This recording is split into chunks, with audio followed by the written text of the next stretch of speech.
जहीरुद्दीन मोहम्मद बाबर, जिसने हिंदुस्तान की जमीन पर अपना परचम लहराया था और इस परचम का नाम था मुगल अम्पायर। लेकिन बाबर ये सब कुछ कैसे किया? एक और बात, अगर ये वाकया बाबर के साथ ना होता तो बाबर कभी हिंदुस्तान आता ही नहीं। ये साल था मिड 14th सेंचुरी का, जब तैमूरी सल्तनत कई हिस्सों में बटी हुई थी। उसमें एक हिस्सा फरगाना उमर शेख मिर्जा के पास था। उमर शेख मिर्जा के यहाँ एक बच्चा पैदा होता है जिसका नाम था बाबर, जहीरुद्दीन मोहम्मद बाबर। बाबर जब 12 साल का हुआ तब बाबर के वालिद का इंतकाल हो गया।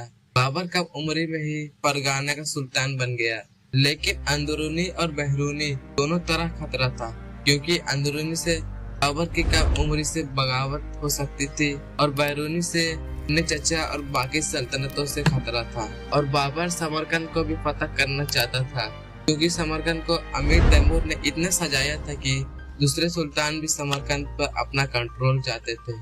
बाबर अपनी फौज के साथ समरकंद पहुंच गया। बाबर ने समरकंद को मुहासरा किया और समरकंद के लोगों ने हथियार डाल दिए। बाबर ने समरकंद को फतह किया ही था कि उसको एक खबर मिली कि अंदीजान, जो कि फरगाना का कैपिटल था, के हाथ से निकल गया। बाबर ने अंदीजान को लेने के लिए समरकंद से निकल गया, लेकिन बाबर को कहाँ पता जिस समरकंद से वो रवाना हुआ है वो भी इसके हाथ से निकल जाएगा। एकदम ठीक ऐसा ही हुआ। अब बाबर के पास ना ही समरकंद रहा और ना ही अंदीजान रहा, लेकिन बाबर ने हिम्मत नहीं हारी। बाबर ने जैसे तैसे करके अंदीजान और चंद किले को अपने अंडर ले लिया। बाबर ने अंदीजान को तो ले लिया, लेकिन समरकंद अभी बाकी। लेकिन दूसरी तरफ उज़्बेकों का लीडर शैबानी खान तेजी से आगे बढ़ रहा है, तो समरकंद का जो हाकिम, उसने मैदान में शैबानी खान से बात करने के लिए गया, लेकिन शैबानी खान इसे और इसके सिपाहियों के साथ मार दिया। दूसरी तरफ बाबर अपने सिपाहियों के साथ समरकंद को लेने के लिए आ रहा था। तभी इसको पता चला कि समरकंद उज़्बेकों के अंडर आ गया। बाबर जब समरकंद पहुंचा तो शैबानी खान वहां से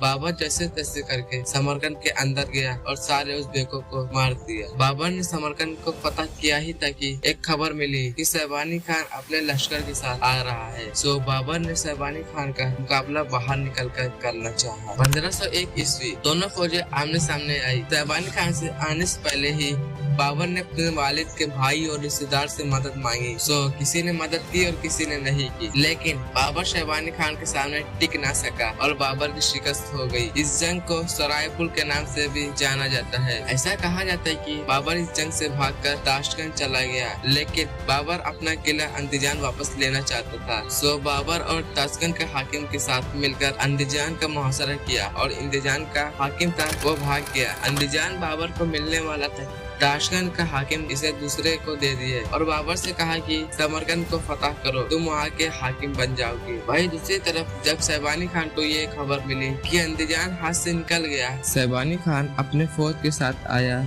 अपने इलाकों के साथ भी उनकी जमीनों पर भी कब्जा कर लिया। दूसरी तरफ यही कारण बना कि बाबर फरगाना को छोड़कर हिंदुस्तान की तरफ आया।